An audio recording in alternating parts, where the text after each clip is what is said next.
You are about 15 minutes away from meeting your long-lost family. This is crazy. How do you feel? Hey guys, Tim Ballard here. We have a special treat for you. We're going to be interviewing this amazing woman, Belle Barbu. Belle has an amazing story. She was born 25 years ago in Romania. Some evil people were somehow involved in that process in the hospital, told the parents after taking the baby away that the baby had died and sent them away. They were poor farmers, and so they didn't have a lot of standing to fight back. They said get out or to question, and they were left with this false narrative of what happened to their daughter. And off she went to an orphanage, a trafficking orphanage, and then for lots of money, that orphanage then adopted her, and she was sent to the United States. What happened? You get this research, they know what they know, but it's not that much. I mean, obviously, you were kidnapped in a hospital, thrown to an orphanage. Yeah. That part's gonna be tough to bridge. How did you get to your family? It's a good question. So, it was actually through Facebook. It's called No Adoptee Left Behind. And it's really amazing. They just are 3 girls, or women, and they have a lot of connections. And so when I told them, I sent this email to them, and they're like, my family's from Sadova, Romania, and they knew exactly, so it's really small. And they have this place with all the records, census records. And they're like, yep, there's one Romanian family, Barbu, let's call them. And they did, and they were in Italy. And then 24 years later, someone calls and says, we found your birth daughter. Yeah. And what was their reaction? Do you know her? I so wish I could have been there to see it. Yeah. I bet you they probably dropped to their knees. Yeah. Yep. And then, of course, they want to see you. So next week you're going to meet them. Is the whole family going to be there? Some of it's uncertain because there's a lot of us. What would stop them from getting there? Finances. Okay. So you call them and tell them that's not a problem. We're going to cover that for them. Okay. Including the kids. Because you have to meet your nieces and nephews. Better call them today, like right now. So I will. Yeah.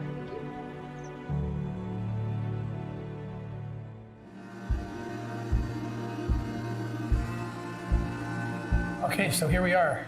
We're in the south of Italy, we're in Foggia. I saw this mostly through your eyes. Like, what's it like to not know where you came from and how you investigated and found your family? But since that time, I've been spending a lot of time thinking about them. Knowing for 25 years that they lost a family member. Knowing that you're alive somewhere, but not knowing where. And it sounds like they never stopped thinking about you. They never give up. Yeah, my sister, I personally think it affected her the most. She's like, I pray for you every day, even though we're like, a world apart, like our blood bond doesn't separate us. That to me, just like, wow, I've never been forgotten. 15 minutes away from meeting your long-lost family. How do you feel?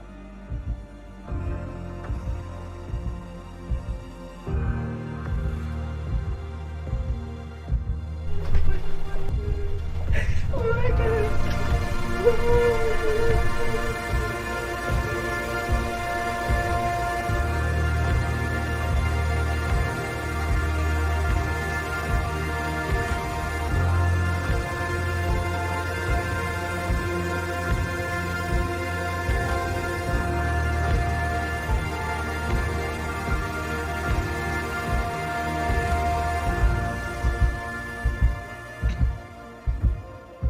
Wow. There's so many emotions that come up when watching and listening to that video clip we just played. It's designed to be something that shows that there is hope, that there is community, that there is family, and there's love, and there's a lot of compassion for people who have gone through some of the most horrific things in life. And we wanted to show this so that you can see some of the happy sides of what happens when discussions come about, like the one we're about to have today, around child trafficking, around the evils that lurk in every corner throughout the world. And me being a father, when I watch that video and when I watch the movie that we're going to discuss later on, it brings up so much emotion because I can only imagine what would happen, how it can tear apart families and friendships, and even when people are reunited with their families and their loved ones, it's still, there's still a lot of scars, and there's still a lot of pain that and trauma that has to be worked through. So we wanted to come onto the show today and have an episode to talk about Sound of Freedom. And I recently watched this movie in the theater, and I had been hearing a lot of controversy around it. I've been hearing a lot of discussions around it, and I wanted to watch it for myself.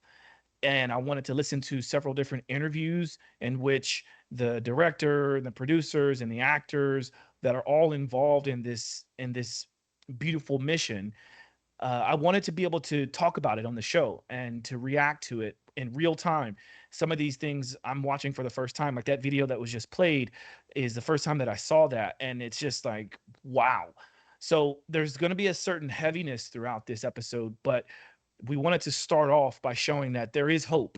And if we can bring about more conversations like this in real time, and not just sort of sweep this under the rug and hope that it just goes away by itself, we want to talk about it. So today we delve into the gripping film Sound of Freedom and explore its powerful subject matter, child trafficking. We take you on an emotional journey through the life and work of Tim Ballard, a former special agent for the Department of Homeland Security, whose unwavering dedication to combating child exploitation has touched the lives of thousands. We curated interview highlights with Tim Ballard himself and gained unique insights into the challenges faced by anti-trafficking professionals. Today, Tim serves as senior advisor to the Spear Fund, an innovative approach uniting anti-trafficking organizations and compassionate individuals worldwide to put an end to human trafficking once and for all. This episode highlights the courage, resilience, and unwavering determination of Ballard and his allies in the fight against child trafficking. This is definitely important. It's powerful. Here's the trailer. Check it out.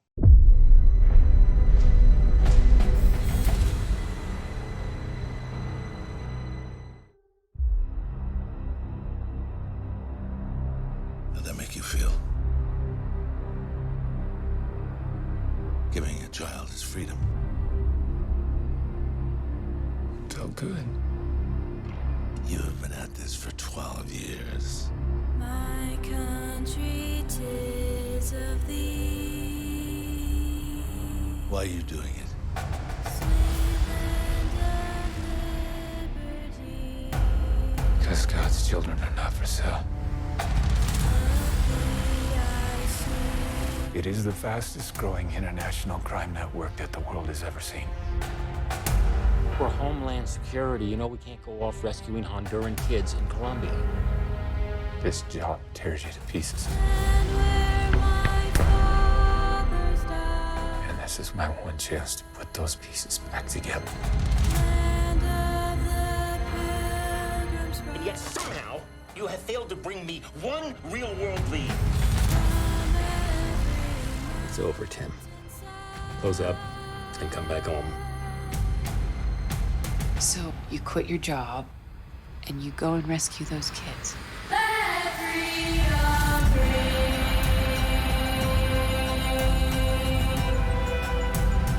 Let freedom ring. South of that river is all rebel territory. No one goes in. What if this was your daughter?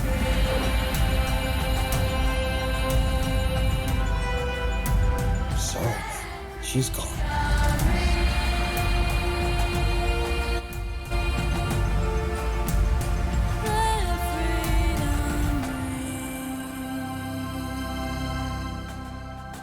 Hear that?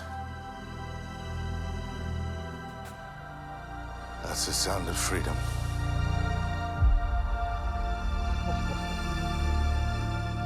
And I've got chills. I've got chills watching that again. And you know, I had seen the trailer before, but watching that trailer now with you really brings back a lot of emotion again, because you know, I just recently watched that film in the theater, and I would encourage all of you to go out and watch this, share this, bring people to this conversation if you have to or need to. And I just have to say that I don't think we're going to be presenting any spoilers because there's really nothing to spoil. It's child trafficking is bad. It's terrible. And some people do get rescued, but a lot haven't. And so we want to be the voice of those who are still being trafficked. And we want to help to shed light on this topic in the best way that we can. And I know that this is a health and wellness and fitness podcast, but this is also something that is close to my heart. And I think that we got to talk about it, you know. And Gordon, you haven't had a chance to see this film yet, right? No, I haven't seen it yet, but I've done a lot of research in this subject matter. As like we kind of mentioned in the text, our text thread, when you do follow the money, you tend to eventually come across some of these black operations and illegal operations. And I think people who have done a little bit of research into the national security state, the military industrial complex, whatever you want to call it, tend to see that we have illegal arms trade and drug trafficking, looking at Iran-Contra and various, famous public historical events where this was clearly shown. But there is unfortunately another side of this that is now surpassing both of those and becoming one of the largest illegal means of financing various operations in the private and public sector. And it involves, yes, this human trafficking element. And even what that word means and the various levels to it, I don't think people fully appreciate, in particular, especially Tim Ballard's work and what their group specializes in. But I think we've got a good show today, showing, reacting to this because it is important in culture. And I think it's also important with global health in a lot of ways, just even if you are a survivor, I think something we talked about too is just mental health is another huge component, especially with men's mental health nowadays, and the idea of healthy masculinity examples. I think we need to kind of, as we've discussed, whatever way we can help to build bridges between this idea of like toxic males and sort of these concepts. We don't want to get sidetracked here, but essentially this has become another subject that's become a little bit pigeonholed, and we'll touch on that too as well. That'll be sort of the next segments we can get into, is how the media is reacting to all of this. Yeah, because for me, I find it absurd that there's even a glimpse of a controversy around this. This is something that is far beyond partisanship. This is something that I think all of us should be able to look at, understand, and correct immediately.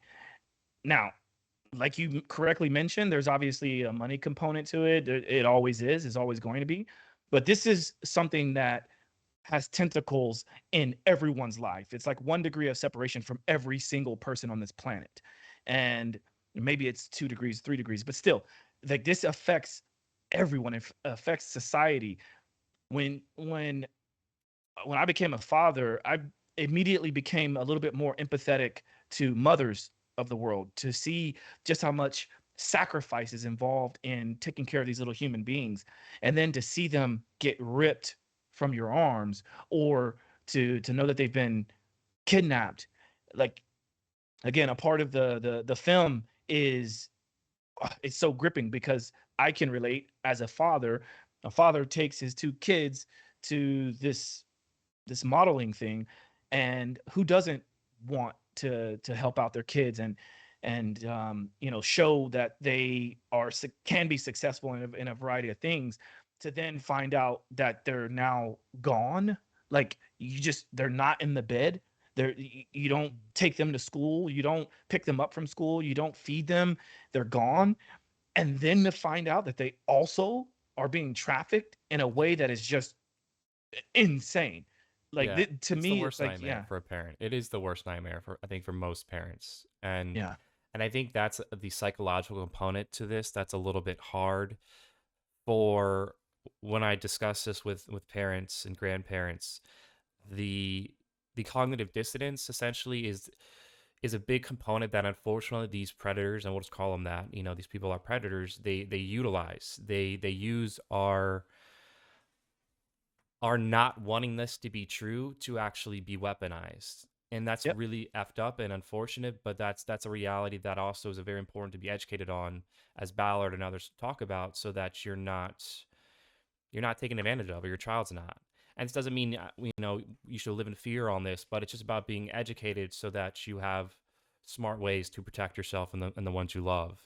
And essentially, yes, that's a big component to all of this, and why this has been continued, whether it's from the micro to the macro. The psychological component that it's so hard to accept this truth that it's happening, and at the scale it's happening, and by all indicators, having to be allowed by various players and institutions that should be safeguarding us from this. People don't want to accept that truth, and the more we don't accept that truth, the more that this allows these people to do and get away with what they're doing. So just try to keep that in mind, to kind of give yourself the courage to, when you don't want to look at this, to remember why it is important to. And we're not going to get into like anything graphic or showing videos of anything too heavy. This is all just going to be mainly highlights from interviews with Ballard, and we'll get into now showing how the media is responding to this, and how this overall broader discussion, which the media plays a large hand in, has to be more empathetic and nonpartisan, and not try to find a way to make this sensationalized in the various ways you'll see that Breaking Points we'll start with is going to speak to here. Whenever I travel, I try my best to check out from the news completely, but I confess, only two things actually piqued my interest while I was gone. Affirmative action, which I touched on yesterday, and then rumblings about a movie that I had not heard of, Sound of Freedom. From what I could gather, it was doing very well in the US despite expectations,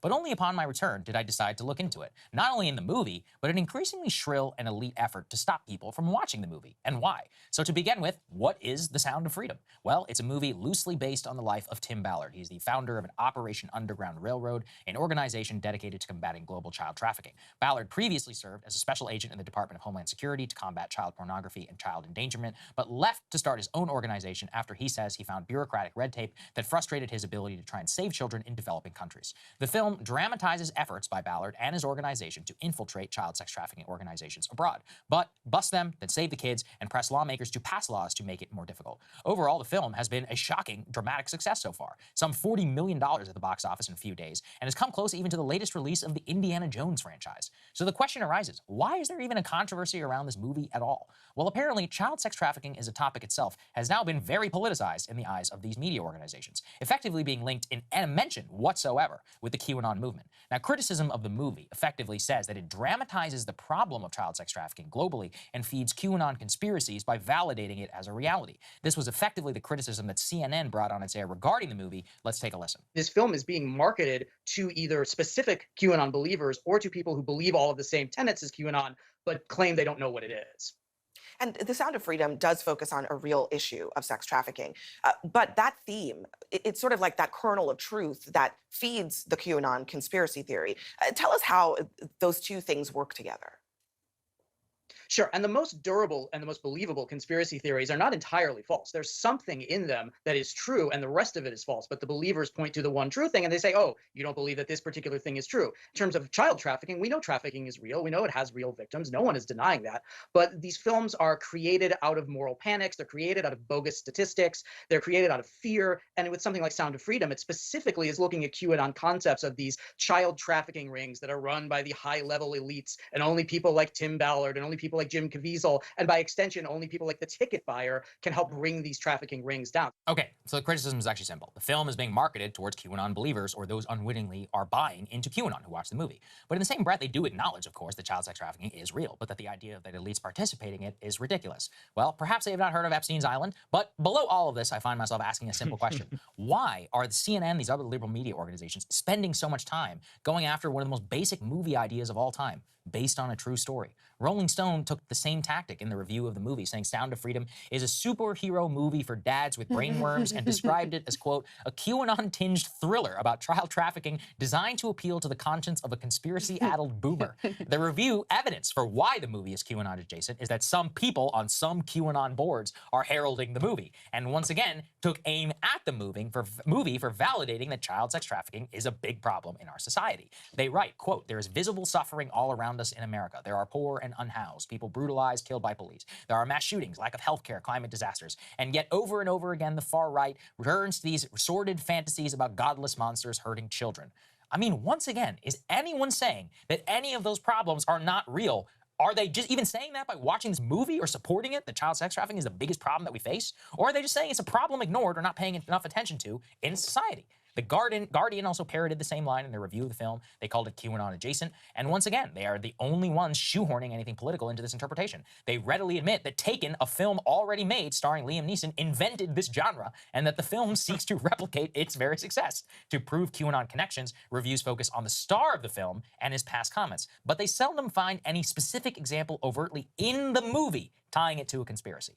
In my opinion, you do not have to be a crazy person to believe child sex trafficking is a problem, and it shouldn't be a political statement, actually, to go on an entertaining film trying to highlight this subject. I particularly found it funny that Rolling Stone described the movie as the dream of boomer dads and described the plot as some sort of white savior complex, considering that the current data released so far via Variety indicates ticket buyers to this film are, quote, predominantly female, and that a full 1/3 of the audience so far is Hispanic. Someone should ask these female Latinos what they think of that criticism. And in fact, I actually think this demographic validates something important about the film. Vulnerable children in developing countries are preyed upon by wealthy people both in country and who travel abroad specifically to indulge in these disgusting fantasies. Anyone who has ever been to Thailand or walked the streets of Bangkok or Phuket, like I have, knows what this film describes is a very real and gross phenomenon. The large Hispanic audience from the film may even have personal experience with this issue, considering that Latin America remains one of the global hotspots of child trafficking today. Furthermore, the real line that the media appears to be going with is that any discussion of elites and child sex trafficking by definition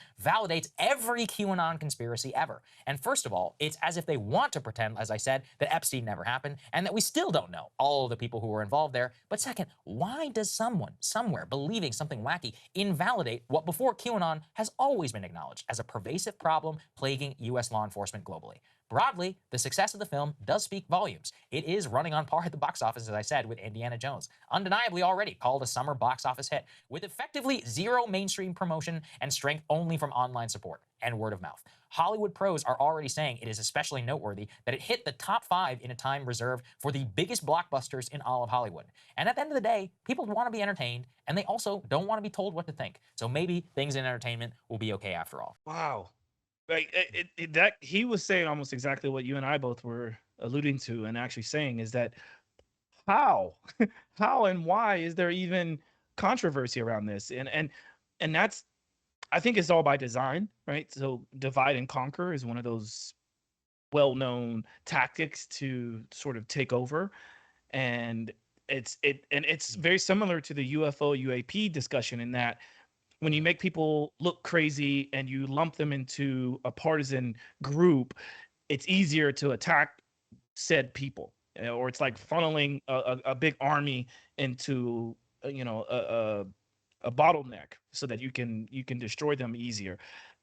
I feel like I'm glad that you showed that because I hadn't seen that piece you just showed, but I think people hearing that and seeing that should immediately question how we're being sheeped or shepherded, how we're being pushed into a certain thought process. It's easy because we see it right there. Like that is exact evidence of how we're being manipulated to think a certain way.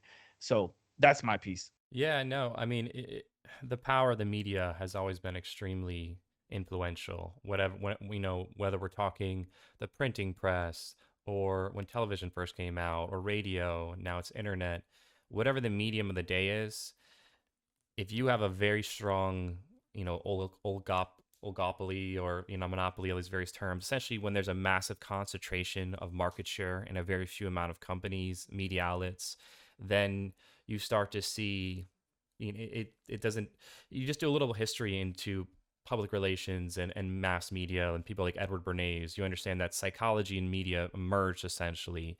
And when business interests, saw the power of media, they immediately, watched the show Mad Men.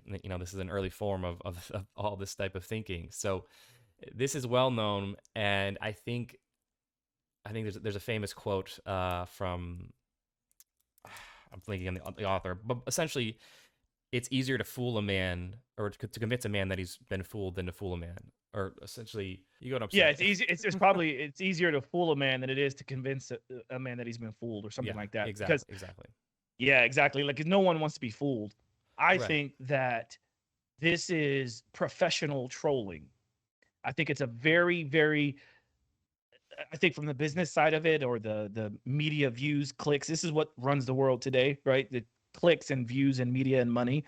I think there's going to always be, no matter what, there's going to always be outlets that need to troll certain things that are on the rise in order to get them to be talked about.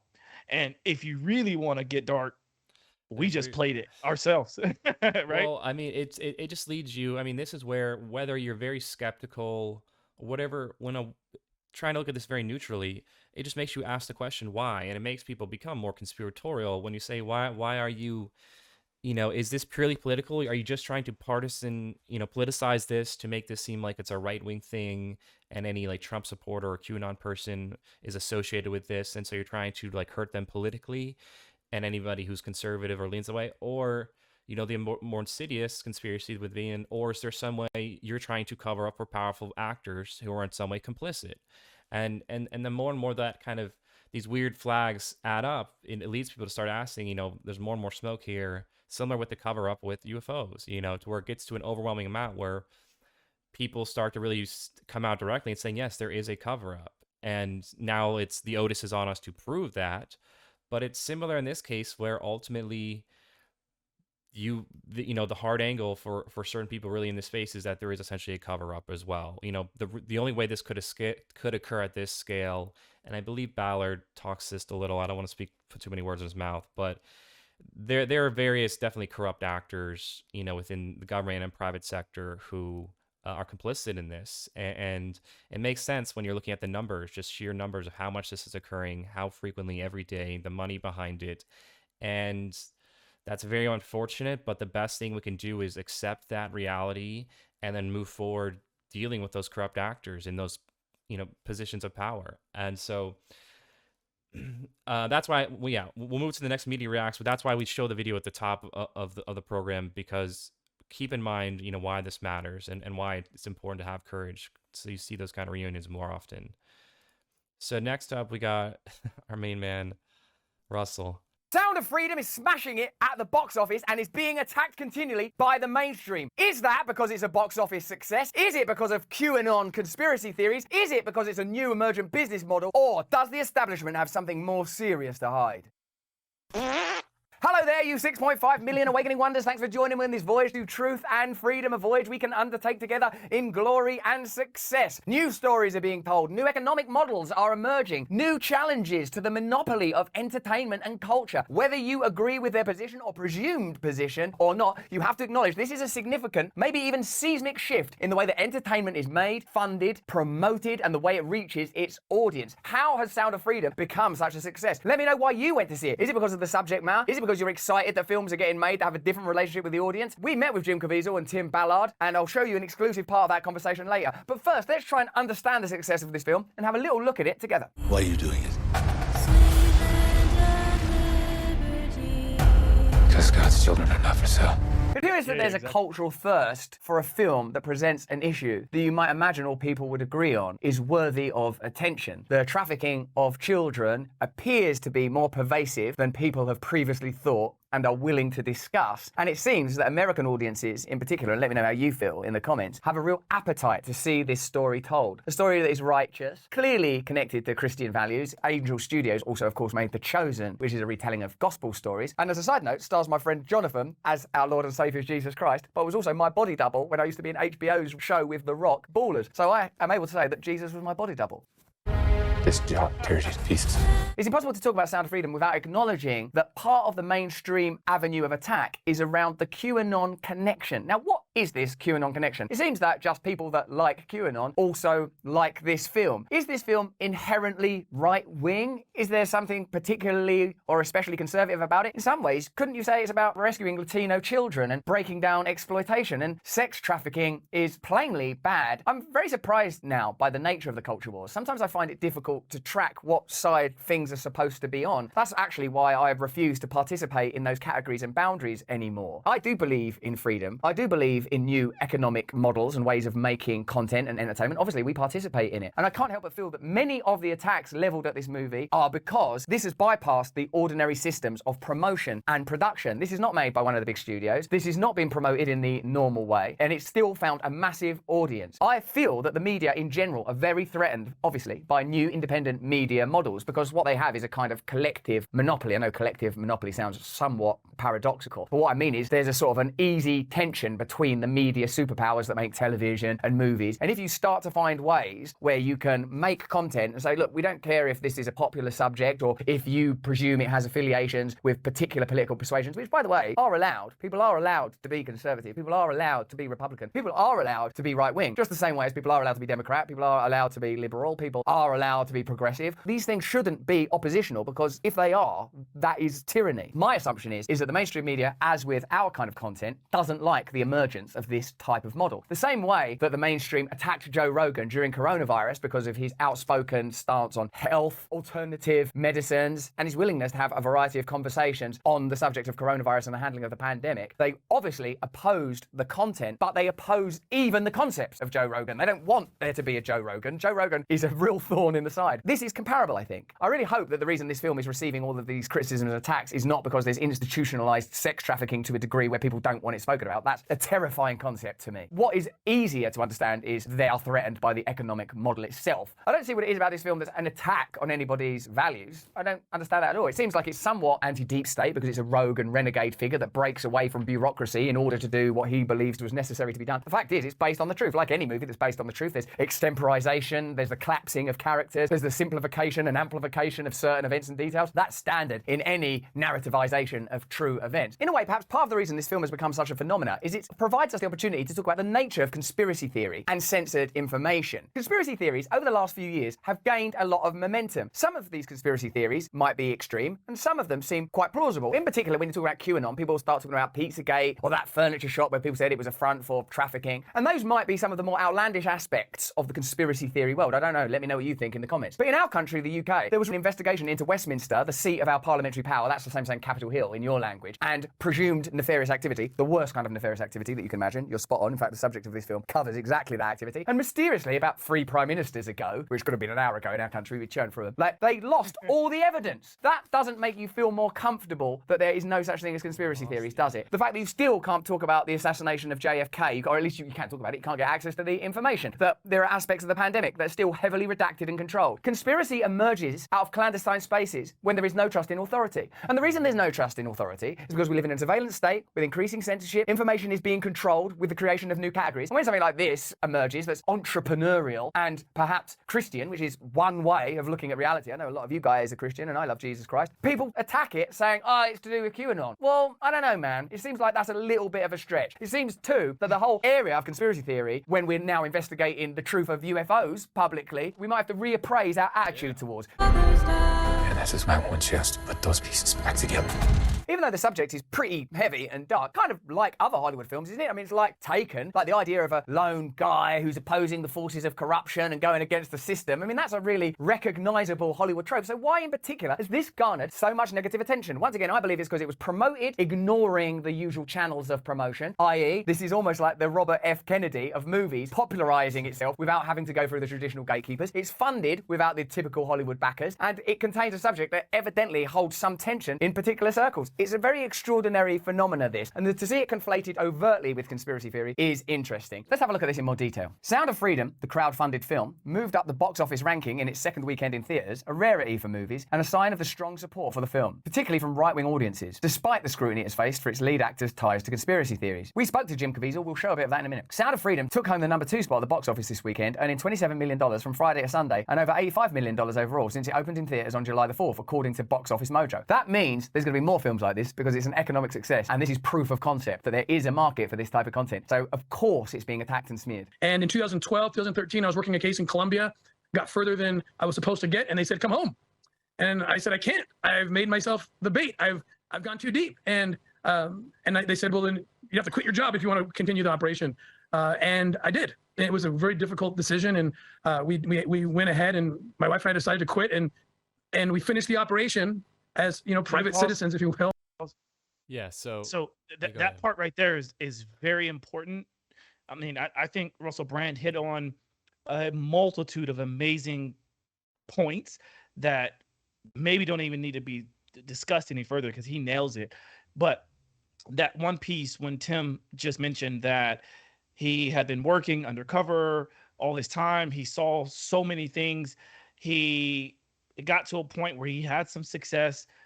Maybe the powers that be didn't think it was enough success or it was too much money being spent and blah, blah, blah, blah, blah. But when they came to him and told him that he needs to quit his job if he wants to continue doing that, to me, that is like, whoa, wait a minute.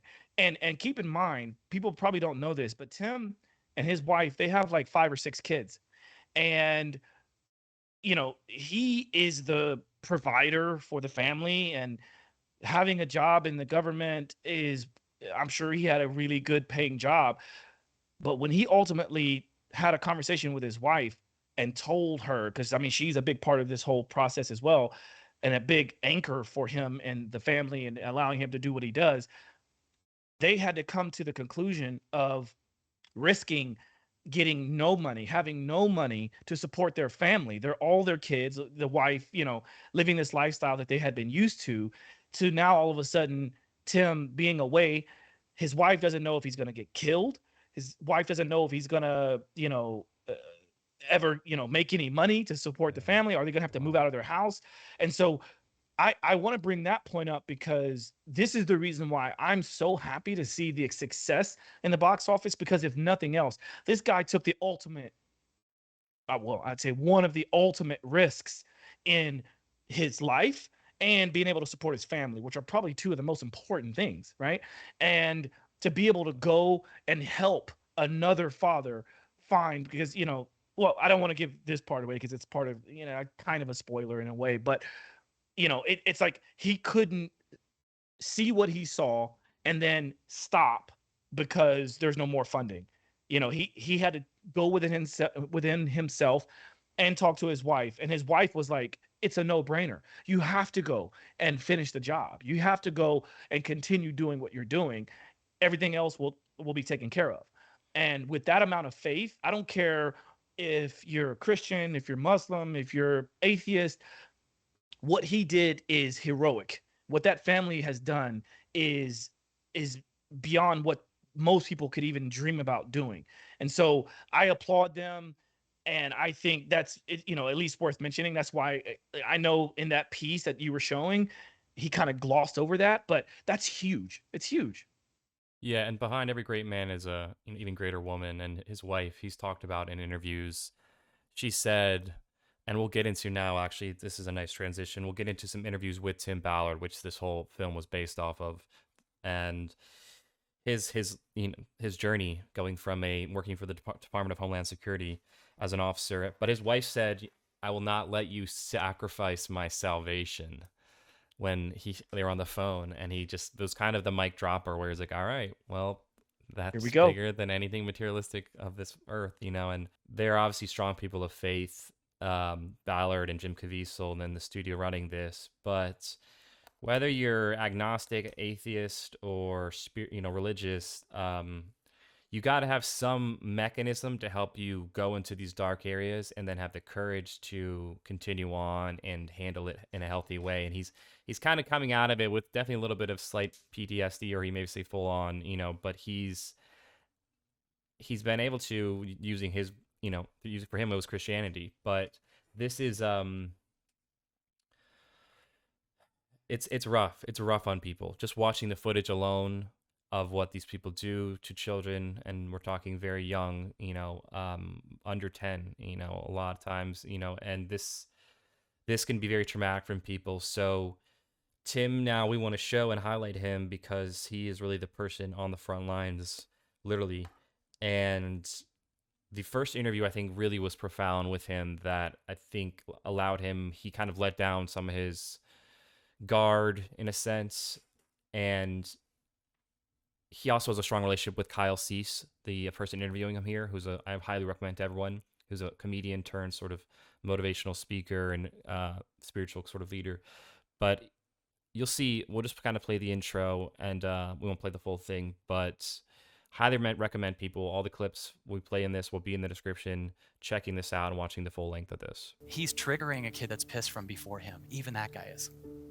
Right? Do you think the kid's pissed from before that? Yeah. Do you have an idea of like a parent thing? Do you have an idea of like... I don't think I've ever shared this. I think you're about to be shocked by the video that you're about to see. What happens when someone who rescues children from child trafficking, someone who's done some of the most heroic acts, stepped up and made major change on the planet, decides to get vulnerable, open up his heart, and allow himself to be rescued internally? I'm sure you've heard of Tim Ballard by now. He's the subject of the movie The Sound of Freedom, which is a movie that's doing very well in theaters right now. This to me is a conscious change. The reason is we lived in a world where this existed for years and a lot of people didn't want to do anything about it. Now we're open to hearing it, and you cannot find the power to change things until you fully understand and acknowledge that it exists. And now we live in a time where people are going to theaters in droves to learn and bring light to the fact that child trafficking exists. If you want to see Tim Ballard be vulnerable and open his heart to me and actually be willing to kind of do a coaching session and heal his childhood trauma, you got to watch this clip. Enjoy a hero being even more of a hero as Tim Ballard opens his heart and shares his story and transcends his past right in front of us from the event we did back in March called Freeing All Children Inside and Out. Came during lunch, but we actually had a woman in the audience. It was amazing. Ask a question about, she was talking about, you know, almost like it's hard to feel the light when slavery is going on, right? It's hard to feel this. So it was almost like, and that became a talk. We were talking about how, you know, there's a feeling of not deserving that we're actually also using that because other people are suffering, I shouldn't be free. And the ironic twist is your freedom will do so much more to heal that than you also keeping yourself in your guilt story, right? Correct. Like, I hear you, and I would imagine you go through that all the time. And just like, it feels weird to me to like coach you in this, but I can just tell you that like, you are so allowed to feel what you feel too, because in God's world, the feelings that are there exist, right? And whatever you're feeling, you're allowed to feel, and it doesn't negate what anyone else is feeling, right? Just in response to that, it feels weird to tell you that, but just because you missed that chunk earlier, yeah. Like I wanted you to hear that was a principle of this, and that there's a lot of people that go, someone has it worse than me. Well, with that theory, even people that are being trafficked could come up with someone else that has it worse than them. And we could always keep doing this, and nothing gets healed. And we have an amazing opportunity to heal ourselves, right? By being like, what you feel, you deserve to feel too. You know, was the principle of the talk. I feel like I'm like, I hope it doesn't sound like I'm. I accept all coaching from you. Are you kidding me? Like, I want that. I awesome. Want that. Believe me. So no, wow. I love that. I appreciate it. And it was, you know, it was hard for me to get to that point. Actually, 2 years ago is when about 2.5 years ago is when I really started realizing that I've been carrying way too much darkness and doing nothing to get it out. So it was about that time when I met you and we started talking, and so. Yeah, man. Is any there? Do you want to do stuff with it? Sure. Like I'm honestly trying to assess the level because I so respect you and want to make sure that I'm not like, oh, watch me become a coach of the thing, but I actually can't tell if you're turning to me going, inside there's a thing here. And so we can do stuff with it, but it's if you want that. And I also just really want to honor. What do you guys, I mean, I want to make sure you get to understand what we do in our mission, but I'm also very, very curious about what's going on right here. So. All right, let's do it. Yeah. You want to do something? Yes. Wow. Yeah. That's a new level of hero right there. Tell me just what you're feeling in this moment. I live in this world of like, He's new. give me some context. You never begin a sentence, I live in this world. I have to listen. So one of the things that was an earlier principle in this is that if I were to say to you, it's kind of fun, we can have a combination of like something awesome and a little review, right? If I were to say to you, this person is angry, and I say this person's angry because someone cut him off in traffic. With this person who's angry, what are we going to focus on? His hurt. His hurt, yes. Yeah. If I say this guy's angry because someone's going to cut him off in traffic, what are we going to focus on? On the jerk who cut him off. On the jerk who cut him off. So when we go to a reason for our feeling, we actually leave the feeling. It's actually a way to keep the feeling there. right? And the reason everyone Wow. jumped was when I said, what are you feeling? We've had several examples of people leaving their feeling and going a long time ago or whatever. I see. And in your body right now. And in your body right now, in all of our bodies right now, is just literally in this moment, just feelings, right? So the feeling could be excitement, it could be overwhelmed, it could be scared, it could be lost, it could be tired. And by the way, we've created and become such an incredible space of unconditional love. In fact, I have to say that for Tim Ballard to have created such a powerful thing and have even some interest in any vulnerability that's past what he's established is like a new level of hero, right? Right? Like and if there is some, and I just acknowledge in this consciousness time, like there are characters that we've created or things that we needed to do to move forward. Like for you at one point, maybe leaving your government job to create OUR was a step forward. A thought that comes up is sometimes when we do it, it's like, that's like going from 3rd to 4th grade. Like I felt this new calling. But then because we went from 3rd to 4th grade, it was so amazing. We can get attached to 4th grade while our body starts to move to 5th grade. And so whatever we got, this was my God, this step forward is suddenly like what we're stuck to. And our pain is that our body might be ready to advance to a higher level.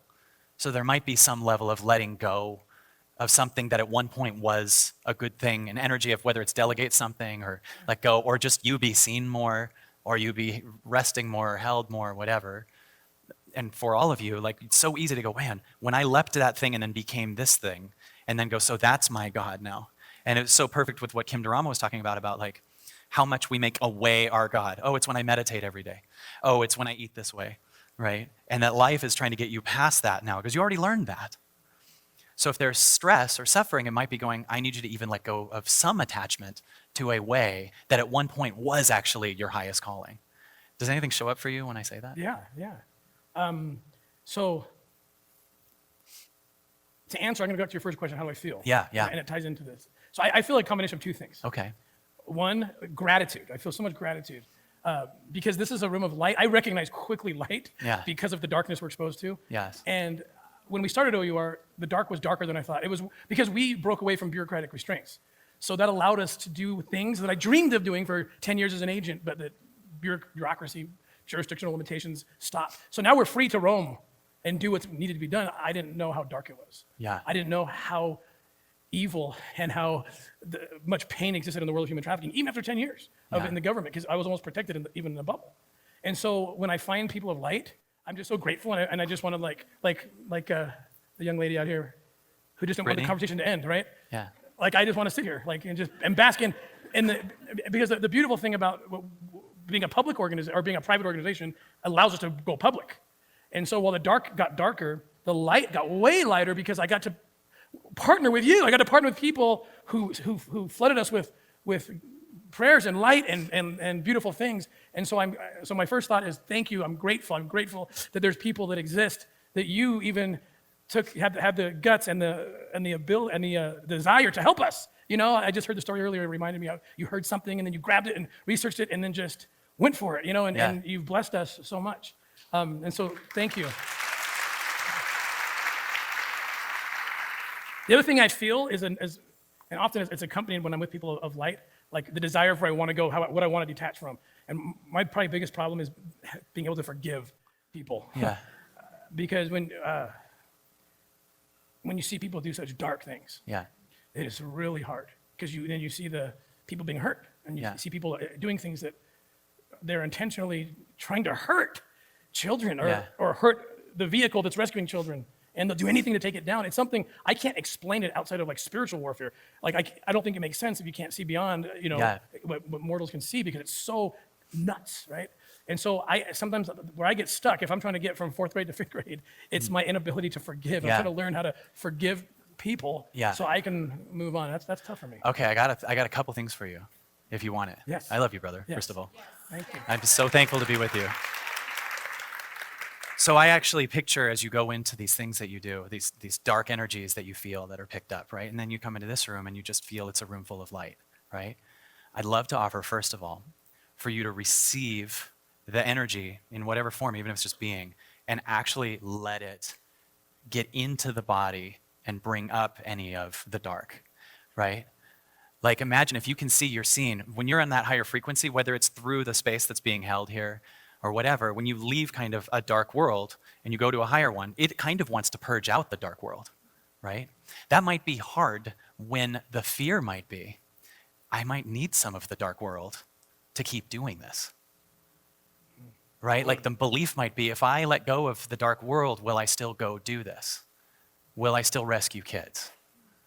Do you feel there's any truth in that? Yes, absolutely. Right? Homeboy is great, by the way. I'm just this is my first time hearing about him, watching any of this stuff, but wow, like as a health coach, as someone myself working with people with mental disabilities or people with abuse issues, I'm thinking to myself, wow, this guy, Kyle, what's his name? Kyle Cease?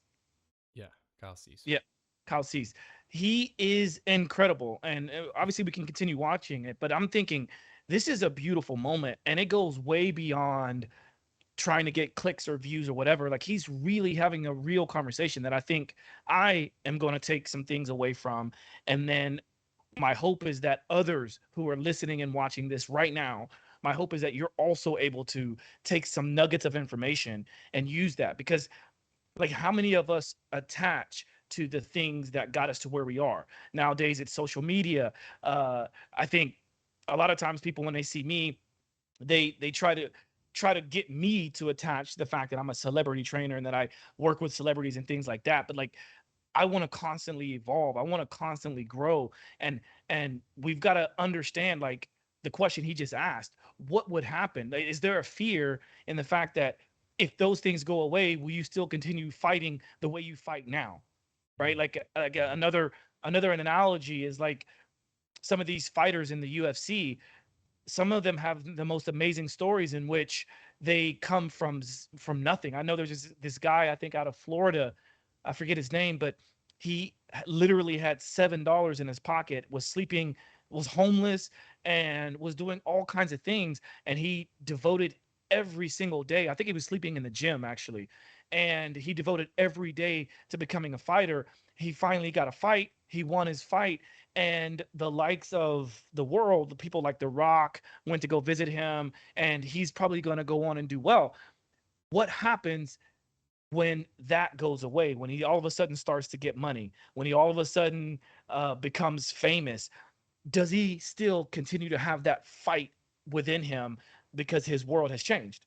So I just wanted to say that piece. No, I mean it's very, very common with a lot of professional athletes, right? They end up being either, a lot of professional athletes, even ones who do pretty well, can end up still going broke just because they spend too much in the NFL. But even more importantly, to your point, if it's not financial ruin, then they have serious mental health issues a lot of times. Hopefully there's no head trauma, but just the fact that we're talking about your entire identity was built around this concept of I'm a professional athlete. So once you get out of the pros, it's hard to transition back to quote unquote sort of civilian life. Similar with military operators and veterans. They have a hard time adjusting because they're used to a certain lifestyle and conditioning. And it's he's very much similar in the field of military and law enforcement, and you have to kind of create this sort of hard exterior to deal with the harshness of the things you run into. And so yeah, I mean I think Kyle though is, just to kind of second what you're saying, he's incredible at what he does, being able to really get in a way psychoanalyze what's really the root of things, but also do it in a really cool, friendly way. And because he was a former comedian, he also has a really good ability to do wit and banter thrown in there versus more of a serious sort of stoic therapist or trainer. Who will I not see Right. to help? Yeah. Do you think there's a belief? God, I love doing this and I love being with you right now, man. This is amazing. Do you believe that that's how God works? That God says the only way for these kids to be rescued is for you to keep holding on to a dark energy in your body? No. Let's honor it for a second.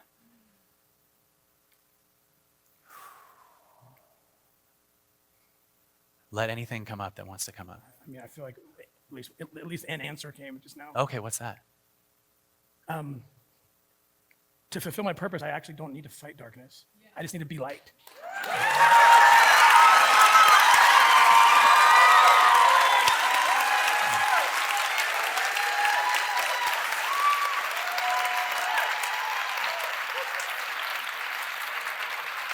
Wow. And to fight darkness, you'd have to keep darkness. Yeah. You'd have to keep judgment. Right. You'd have to keep hate. That's why you can't forgive. Right. It's Right? a cool concept, right? I mean, if you're just light, darkness doesn't exist. Right. It can't come into your world. Right. But you know who's the lightest? The people who generate the most light that I've seen are people who are victims. Right. And I don't know why that is. I believe it's because I think they're surrounded by angels like nobody, a child in slavery. And it's like there's an attraction. Like I want to get to that. I feel a light the closer I get, even though it's, but you can actually, I need to figure this out. I don't know how this applies yet, but I just know it's truth because I felt it so strong. But there's a way. And check this out. You don't need to figure this out. Like the you that had to figure it out. You know God's got it. Yeah. Right? I don't mean to interrupt. No. Because what you're saying is so big, but also I think that stress is in your body and it's not truth. Right? I need to figure this out. Yeah. Right? Like who's the I that has to figure it out? And if they don't figure, let me ask you this, in the pattern in the body, because that's your child, right? If he doesn't figure this out, if I don't figure this out, what does that mean about me in your past? It doesn't even have to be about the rescuing. Like if I don't figure this out, because I heard a pattern say that, then I am what? Like to my parents in my childhood or in life. If I don't figure I fail. I don't succeed. So take a deep breath in, and I want you to say to the pattern, you're allowed to fail in my body. You're allowed to fail in my body. Yeah, it's never known that. It's never known it's loved even if it fails. Is that true? Yeah.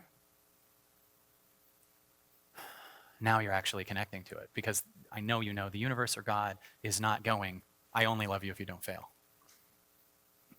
In fact, that's the pushing away of love until you accomplish some arbitrary thing. That has been an amazing gift for a long time, and it's gotten tons of kids rescued, and it's done so many things, and it's caused you to have the courage to go in there under the belief that if I don't, then I fail, and then I'm not enough, or I die if I fail. Now, there's the fear of risk. If we let go of that, do we still do this, or does this still happen? Yeah. I know that a higher solution will do more way faster. It's hard to believe, but I know that from love, you will have higher level ideas, next steps, guidance, maybe delegating so you can relax a little bit, right? And that you don't have to be the one. But imagine if you were allowed to fail. Doesn't mean you will aim for it. Doesn't mean you'll do it. You'll just do it more from love, right? Yeah. What does that feel? What are you feeling? Well, I feel relieved because, especially this year, I'm entering this place where I'm running out of disguises to go undercover. I'm being very serious. Like literally can and you show some figuratively. pictures of my disguises? This was recorded 3 weeks ago, but I think this was from a much earlier event. And he's actually started. We'll finish the episode at the end, showing everyone the website. I'll make sure to show it on screen. But he started the Spear Foundation after this talk occurred, or the Spear Fund. And I didn't know that. Yeah, and so it's kind of this perfect sort of nice bow wrapping that up, where he has taken a step back from Operation Underground Railroad, which was his main hands-on operation, and he created the Spear Fund, which is going to be less of a hands-off frontline role, where he's actually a field officer, and he's going to be now using funds to help all various amounts of human trafficking organizations from all over the globe, including Operation Underground Railroad. So it's a less, like, he's run out of disguises. He's taking a more hands-off role, but stepping into this new role that's important as well. And so this was a perfect example of him after this talk doing that. I mean, the movie makes the case that there is a widely expanding network of slavery, essentially making itself manifest worldwide, concentrating in no small part on very young children who are being sold repeatedly to pedophilic psychopaths to have at their will, and of course can be sold repeatedly for that purpose. And the movie makes the case that this is now an operation that's rivaling the drug trade in magnitude. So, it sounds like yet another right-wing conspiracy. So please, why don't you walk us through what you know and help me understand, and everybody watching and listening, exactly what you think is going on.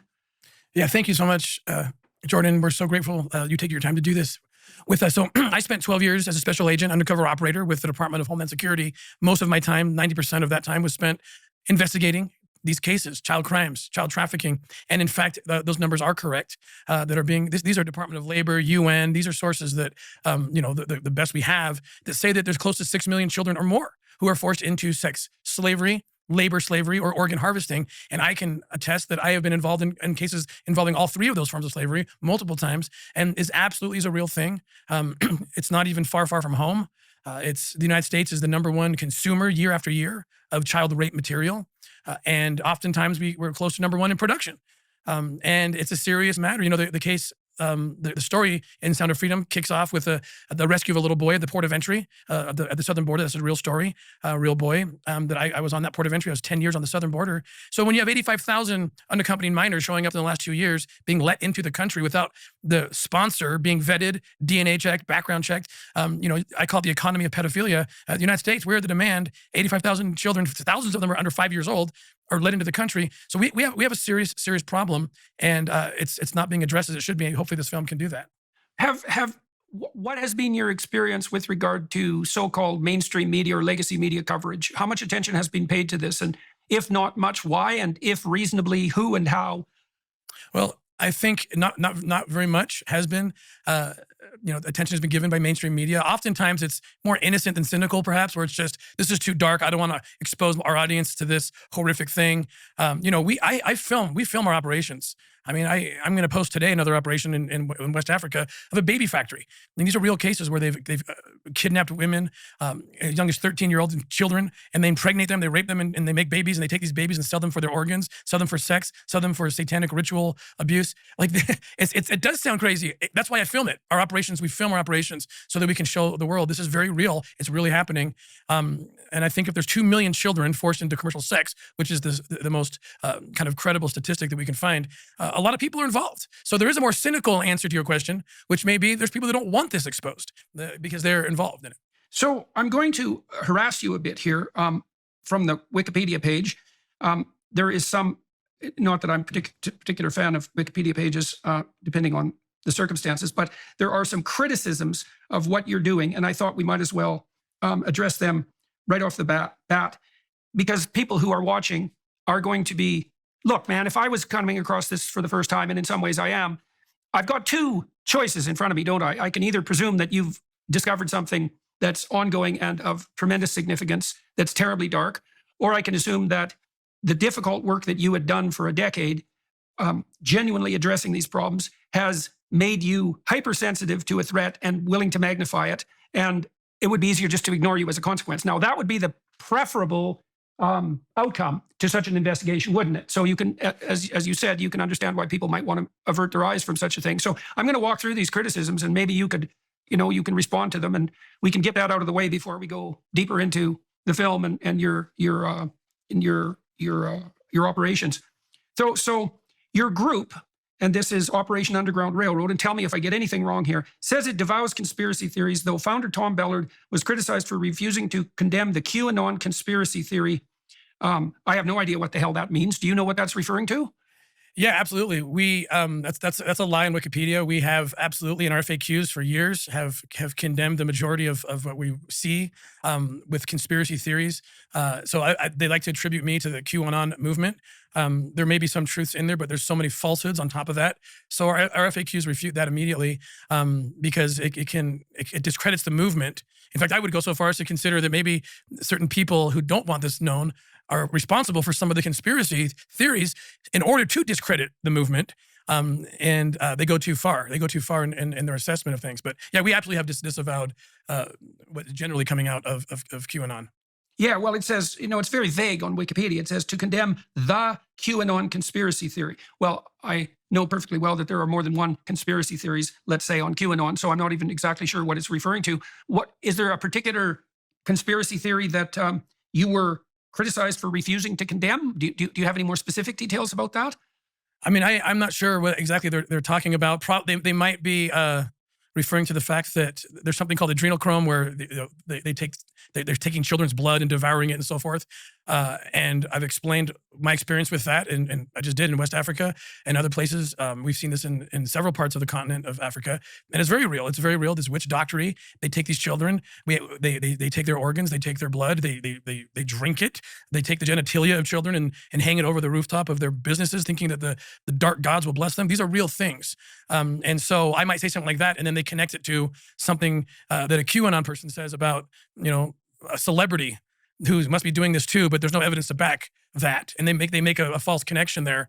And so that's the only example I can think of. A word comes to mind for me is plausible deniability, when certain people aren't, like when they can shield themselves, they have the privilege of being able to shield themselves from even seeing a film like this, and or saying, well, it's not happening in my backyard, or it's not happening to my family, and or there's many other problems to be focusing on right now instead of this. It's like all of those things are, like, to me, is just mind-boggling. Like, I'm happy that this has gotten to the point that it's gotten, but I'm shocked and surprised that it hadn't gotten here much sooner, because this has been going on for a long time. And what he just talked about with the raping of women and using their babies to do this and that. Like, I watch a lot of crazy stuff. I've been watching some things online, and one of the most recent ones is like how to become a cult leader. And listening to a few of those and watching a few of those pieces, there was a cult, I forget which one it was, because there were several that they documented, where they were encouraging everyone to get pregnant so that they could I think it was Sung Young Moon. Yeah. And they had these massive weddings, and then they encouraged each person to say that, okay, if you were blessed by Sung Young Moon, if you were blessed by Moon, then your marriage, your arrangement is blessed, and so the children you have from that blessed marriage are higher up on the hierarchy. And so what they're doing there is encouraging the brainwashing of a bunch of kids so that they could grow their empire. Their empire was huge. And actually, even to today, some of the effects from the Moonies, that whole cult situation, are still being felt today. And so to then think that that's hogwash, or to think that that's not happening elsewhere, is like, really? Like, you can think that? I don't get it. Yeah, I mean, I think it kind of gets back to when we were initially discussing at the start of this, that it's either one, you haven't really looked into it to actually look at the evidence enough, or two, it's just too psychologically painful to accept that. And I've had people just straight up say that to me, especially it's usually moms. They're like, I just can't, it's too dark, I can't even look at it, because it's even accepting it's true is just too hard, essentially. And to a certain degree, like, I get it, I guess you can still then support organizations with having to go fully in depth, just giving a few bucks or whatever it may be, or just, recommending it, but saying I couldn't watch it, and just, bringing awareness. But this is probably one of the most psychologically tough things for people to accept. And UFOs as well, in its own way, because it's ontological, right? One's very dark and one's ontological, but both really push our thresholds of reality. And it's unfortunate. It pops a lot of people's bubbles, especially about powerful figures and organizations that should be stepping up and playing more of a role to stop this. The more you look into it, it's, and once again, I want to make a full disclosure. I think we're both saying we're not in any way broadly sweeping, saying all institutions and all politicians are corrupt and a part of this. I think that's where part of how the arguments get easily discredited is trying to be too broad and too general. There are specific individuals in society, we know that are sociopathic, and there are specific individuals who have this predication. And we're not going to get too much into the psychology behind this. Peterson does, if you want to dive into that, and that's his expertise and background. But ultimately, you don't really need to know exactly why they do this, the dark side of why. Ultimately, we just have to make sure that we're taking the necessary steps and just being aware to stop it, take steps. And so that's sort of the focus here. It's important that you mentioned that you have listed all of these clips and, you know, the access to the full video. So if you're like me and you're curious about kind of seeing all of it, but not on just this show, this platform, then go to the show notes, to go to the description and check out what Gordon has put out there so that you can go and follow this, and then do what all of us hope, especially those who hope to change this world for the better. Share it, right? Whether it's sharing someone else's clip or sharing this clip, or just having a conversation with someone, share this. That's it. Share it. One of the key things that we can take away from Tim Ballard is his expertise and experience, so that you can be aware in your own life. Hopefully you don't have to ever use it, but that you can be, you know, smart in a social setting or whatever setting that these people would be around. And just really, this is the expert. This is the guy who's been on the front lines. So just really hearing firsthand, if you want to know firsthand what's really going on. Tell us, to the degree that you can, what you were typically dealing with when you started working for the Child Sex Crimes Unit. Let us know what you saw. Let us know what that did to you, because that sort of thing, that changes people's conceptions of humanity per se. Let's say the nature of the cosmos and what it means to be human, right? I mean, when you're in contact with people who are capable of that level of darkness, you start to understand something about the nature of the human soul that you can't understand any other way. And that can be, that's the sort of thing that gives people post-traumatic stress disorder when they're soldiers. So, and now you said also your supervisors had an inkling that you might be protected against that, at least to some degree, because of your faith. So let's walk through what you learned and encountered first. What did you see when you were working as part of this Child Sex Crimes Unit? What I saw was so shocking, Jordan. I thought child sex crimes would be 15-year-olds, 16-year-olds. My brain couldn't comprehend something more evil than abusing that age. The very first case I worked in 2002, I believe, I was given a bunch of VHS videos, some hard drives to look at that had been seized and had a warrant. The very first image I saw were there were three little boys that were probably 7, 5, and 3, and they looked like my children. They had, they had blonde hair, blue eyes, and they were being just raped. These 3 little boys by this pedophile, and I was so shocked. I fell to my knees. I dry heaved, thinking I was going to throw up into the wastebasket. I jumped into my car. I drove to my children's school, my 3 oldest kids. I checked them out. I still remember in my mind, I can still see dentist appointment I wrote. And I grabbed them, I took them home and just sobbed on the floor. My wife came in and I wouldn't let the kids go. I was just holding them and shaking. That was my very first experience. You talk about PTSD. I absolutely deal with PTSD to this day. I took too long to actually deal with it. That's another story. And I thought, I can't do this. I can't do this. I started getting help immediately because I didn't want to quit. That's what this is. That's what this is. And those kind of videos have increased over the last couple of years by 5,000%. Yeah, well, in Canada, we just had a report from an organization called the Western Standard that 1 million child sexual exploitation photos and videos have been identified in an Alberta child porn investigation. 1 million photos, 8 arrests made. Okay, so that's some indication of the widespread nature of the problem. Now, you said that when you first encountered this material, it made you physically ill and also terrified for the safety of your children, but then also it necessitated you seeking help, I suppose, or aid. I mean, I've worked with people who've had post-traumatic stress disorder. Generally, what happens is that tragedy is not enough to give someone post-traumatic stress disorder, even if it's rather severe. It has to be a combination of tragedy and malevolence. And the real trauma comes as a consequence of contact with evil, with malevolence. And what people generally have to do in order to recover from that is to develop a rather profound philosophy of evil. And, a religious faith in its most fundamental essence is a philosophy of good and evil. It does detail out the heart of darkness among human beings.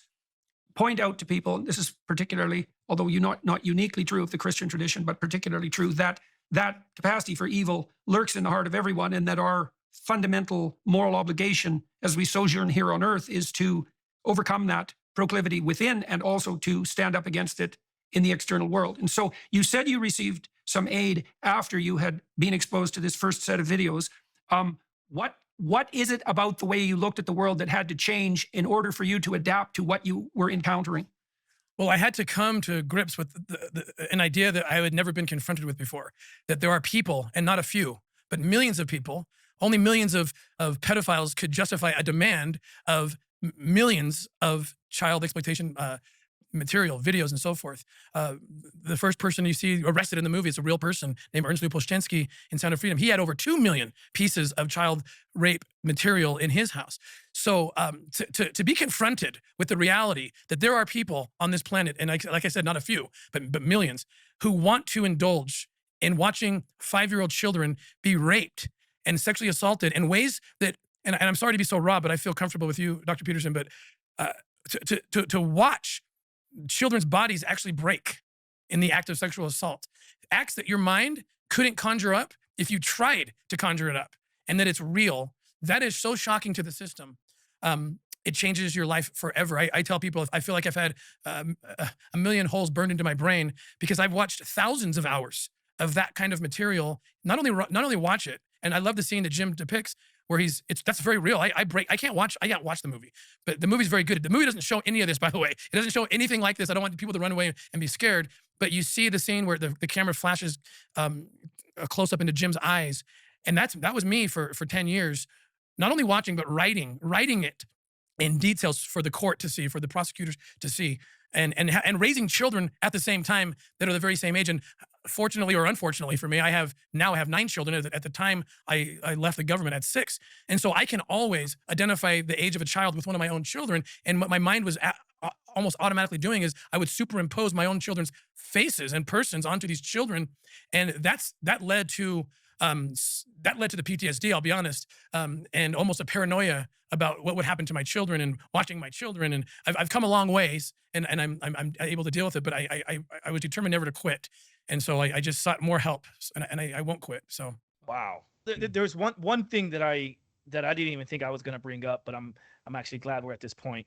Right now, while you're playing some of these clips, I'm literally standing on nail boards right now, so that's probably why you see me kind of being very ginger. But while I was at the theater watching this, there was a part of me that could not help, and I don't know where to go with this, but there was a part of me that felt this idea that there might be people out there watching this film getting off on the fact that they can see young kids.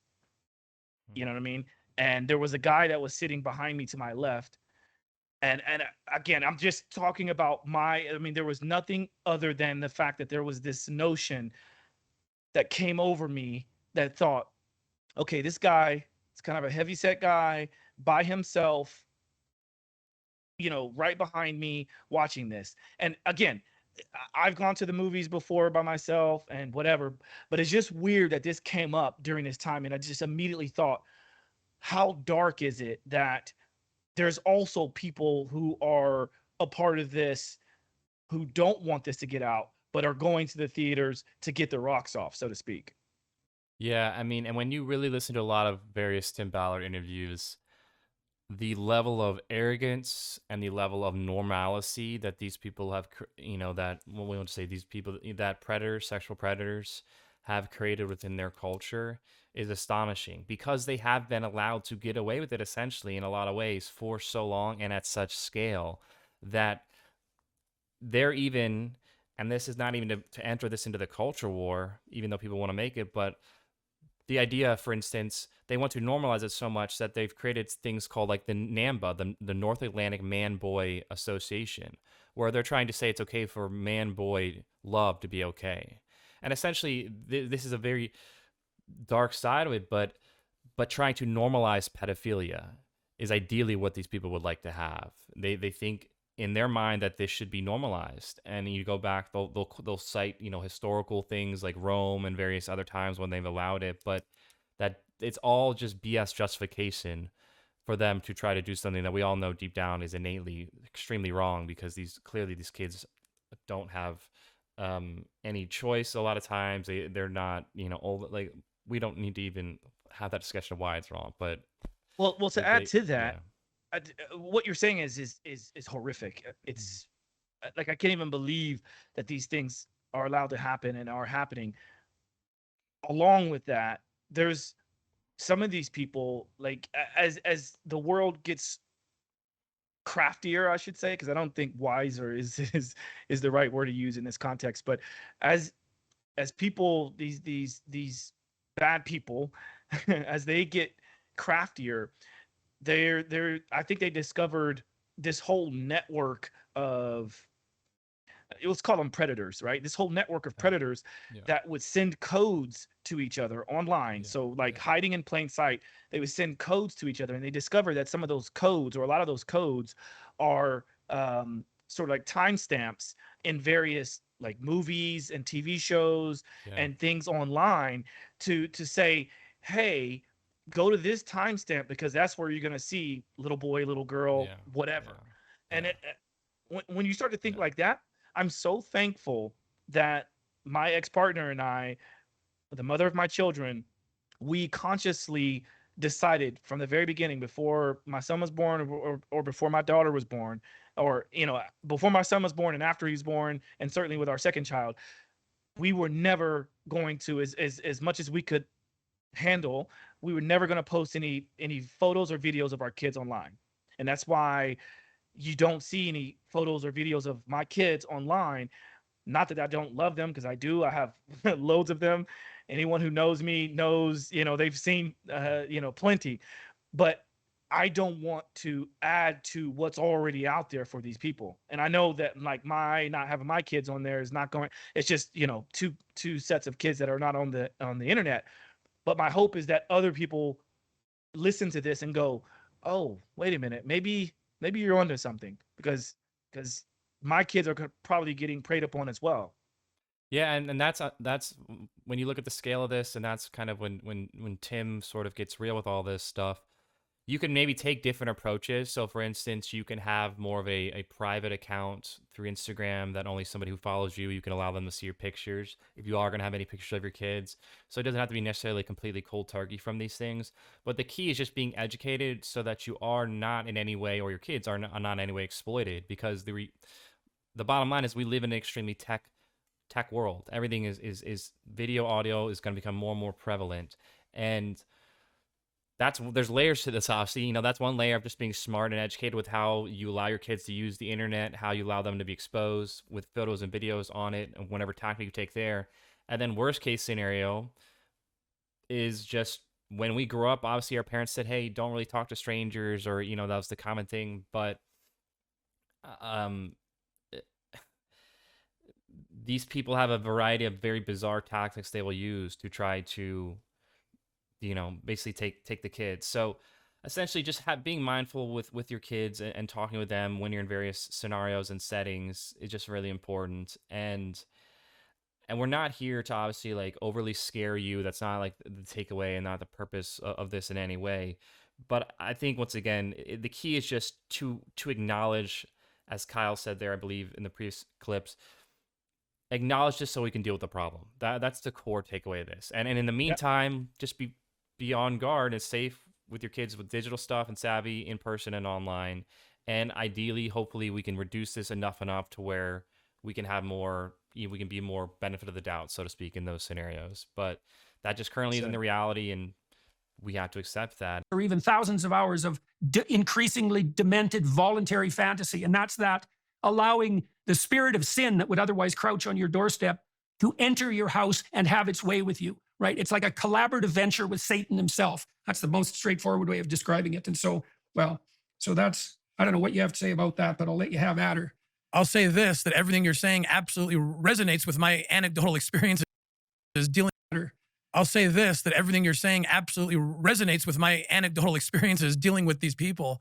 I look into their eyes, and what you're describing is what I see, though I've never been able to articulate it like you just have. So I appreciate being armed with an understanding that it will help me evangelize more clearly to others about the dangers of overstimulation and overuse of pornography and shaking hands with the devil. So thank you for that. That was very insightful. So I spent a bit of time, not a lot, but a bit of time inside a maximum security prison when I was a kid.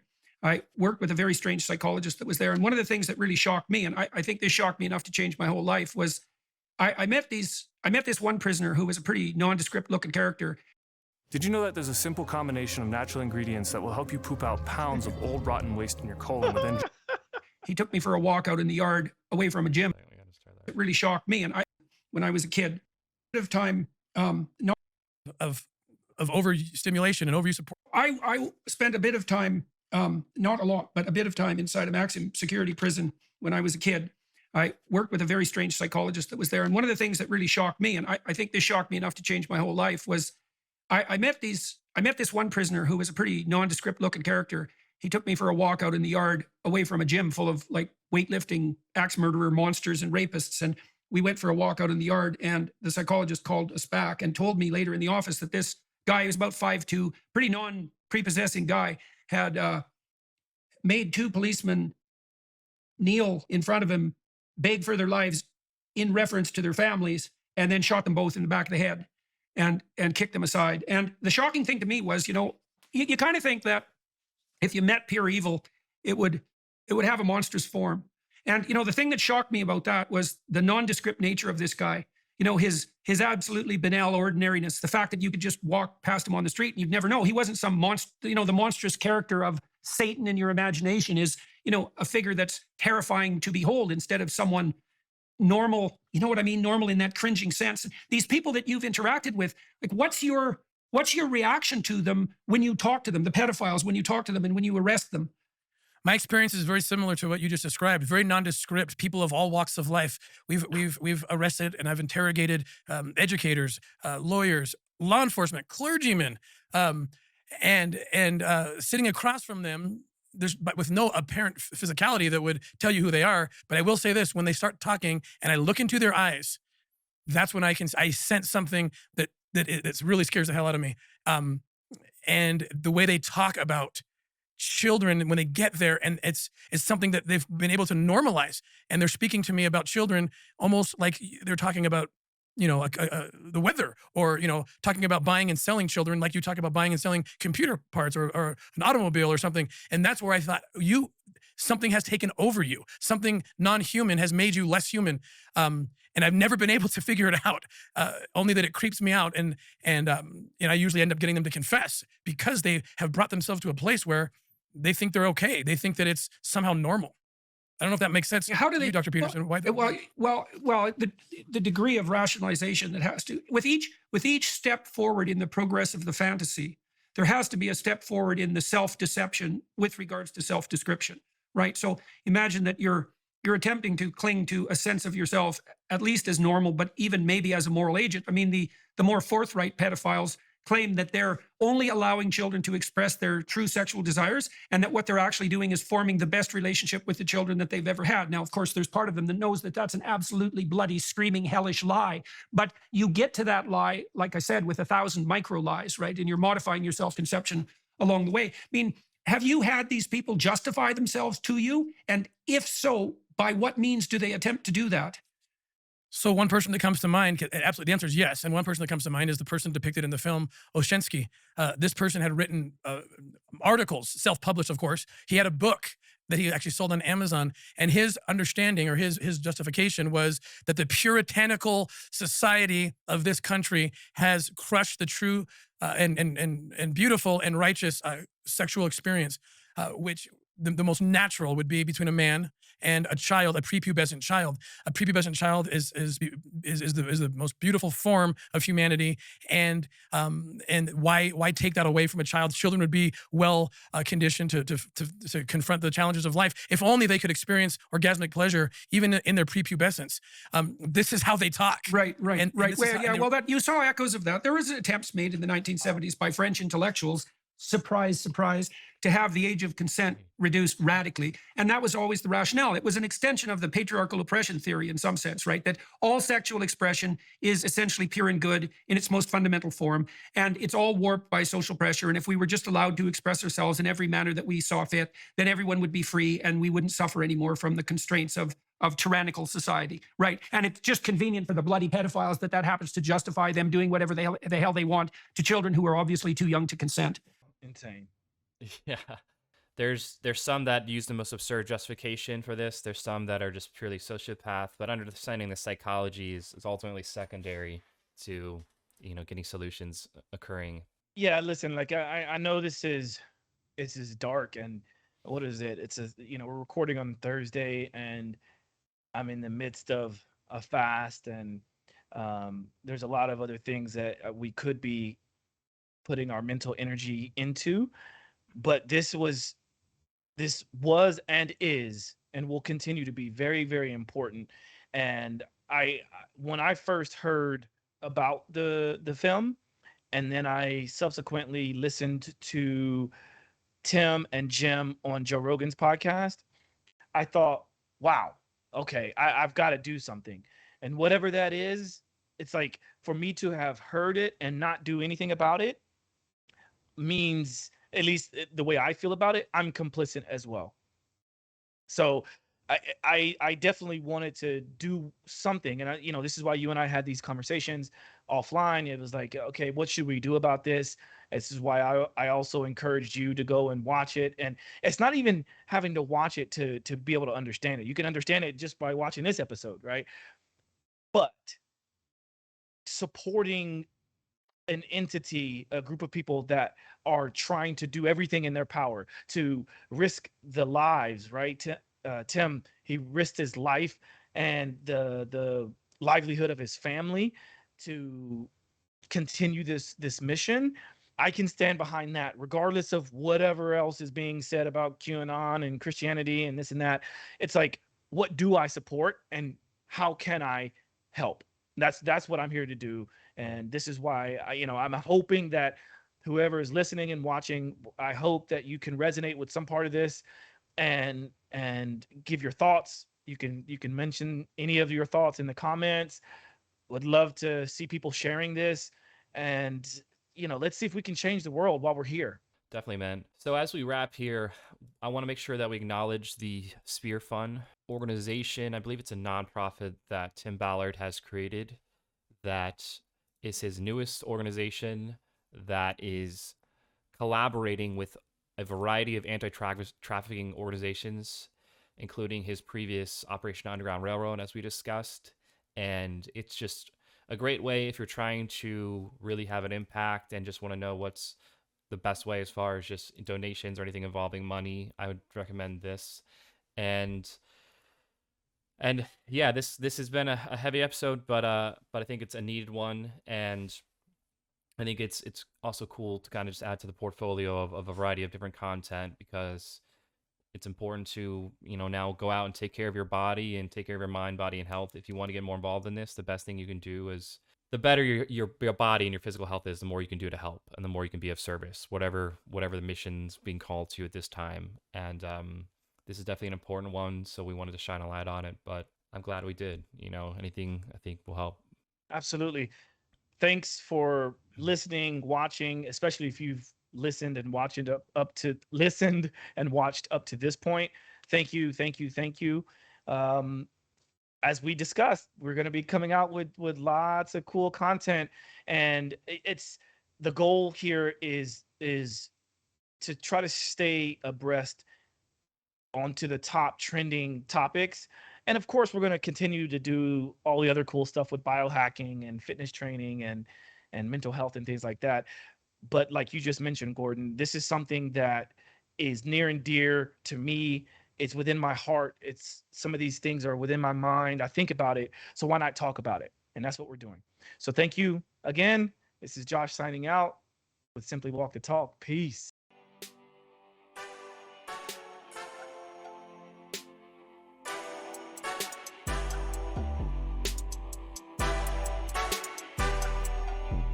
Simply walk the talk.